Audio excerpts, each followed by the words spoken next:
Hello guys, இப்போ நீங்கள் வீடியோவில் பார்த்துருக்கிறது ஹூண்டாய் i20 1.4 அஸ்ட்ரா வேரியண்ட்டுங்க. டாப் எண்ட் மாடலு 2012 மாடலுங்க. 2 ஓனர் கண்டிஷனில் இந்த வெஹிக்கிள் இருக்குது. வெஹிக்கிளோட ஃபியூல் பார்த்தீங்கன்னா உங்களுக்கு டீசலுங்க. கிலோமீட்டர் வந்து பார்த்தீங்கன்னா 1,10,000 ஓடி இருக்குது. வெஹிக்கிளோட ரெஜிஸ்ட்ரேஷன் வந்து பார்த்தீங்கன்னா TN 66ங்க. கோயம்புத்தூர் ரெஜிஸ்ட்ரேஷன், லோக்கல் ரெஜிஸ்ட்ரேஷன் தான். இருக்கிறது வந்து பார்த்தீங்கன்னா ஈரோட்டில் இருக்குங்க. ஈரோட்டில் ஜாய் கார்ஸுங்கிற ஷோரூமில் வந்து பாட்டி வந்து சேல்ஸ் கொடுத்துருக்காங்க. வெஹிக்கிளோட ஏசி கண்டிஷன் நல்லா இருக்குங்க. Power steering and power Windows வந்துருங்க.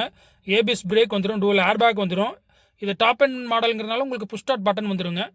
இந்த வெஹிக்கிளுக்கு பார்ட்டி கோட் பண்ணுற ப்ரைஸ் வந்து பார்த்தீங்கன்னா 3,70,000 கோட் பண்ணுறாங்க. ரேட்டு பார்த்தீங்கன்னா உங்களுக்கு நெகோசியபிள் ப்ரைஸ் தாங்க. வீவர்ஸ், இந்த வெஹிக்கிளை பற்றி உங்களுக்கு வேறு ஏதாவது ஃபர்தராக டீட்டெயில் தேவை அப்படின்னா டிஸ்பிளேல பார்த்தீங்கன்னா என் நம்பர் கொடுத்துருக்கேன். அதுக்கு நீங்கள் கான்டாக்ட் பண்ணிக்கோங்க. நம்மகிட்ட வந்து பார்த்தீங்கன்னா i20ல் வந்து பார்த்தீங்கன்னா பெட்ரோல் வேரியன்ட்டு, டீசல் வேரியன்ட்டு, நிறைய வேரியண்ட்டில் i20 இருக்குது. உங்களுக்கு எந்த மாதிரி வெஹிக்கிள் வேணும்னாலுமே ஜஸ்ட் ஒரு ஃபோன் கால் மட்டும் பண்ணுங்கள். என்னோட ஃபேஸ்புக் ஐடி வந்து பார்த்தீங்கன்னா அயான் டாக்கீஸ். அதை நீங்கள் சப்ஸ்கிரைப் பண்ணிக்கோங்க. ஓகே வியூவர்ஸ், நன்றி.